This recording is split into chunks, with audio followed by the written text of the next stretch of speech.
सध्या जगभरात निर्माण झालेल्या तणावपूर्ण परिस्थितीचा परिणाम आंतरराष्ट्रीय बाजारपेठेवर दिसू लागला असून त्याचा प्रभाव सोन्याच्या दरावरही पडताना दिसत आहे। विशेषतः इराण आणि अमेरिका इस्रायल युद्धामुळे जागतिक आर्थिक क्षेत्रात अनिश्चिततेचे वातावरण निर्माण झाले आहे। ज्वेलरी बाजारातील जाणकारांच्या मते युद्धजन्य परिस्थिती निर्माण झाल्यावर सोन्याच्या दरात मोठ्या प्रमाणात चढ उतार होण्याची शक्यता असते। यापूर्वीच मध्य पूर्वेत तणाव निर्माण झाल्यानंतर सोन्याचा दर तब्बल 1,82,000 रुपयापर्यंत पोहोचला होता।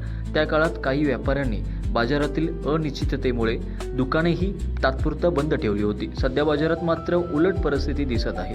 काही दिवसांपूर्वी उच्चांक गाठलेल्या सोन्याच्या दरात आता सुमारे 15,000 रुपयांची घसरण झाली आहे। सध्या बाजारात सोन्याचा दर 10 ग्रॅमला सुमारे 1,60,000 रुपये इतकाच असल्याची माहिती व्यापारी व पोद्दार ज्वेलर्सचे मिहिर पोद्दार यांनी माहिती दिली आहे।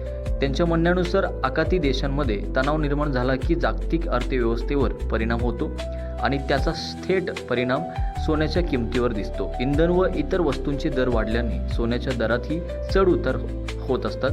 दरम्यान लग्नसराईचा हंगाम जवळ येत असल्यामुळे सोन्याची मागणी वाढण्याची शक्यता आहे। मात्र मार्चपर्यंत सोन्याच्या दरात आणखी थोडी घट होण्याची शक्यता असल्याचेही त्यांनी सांगितले।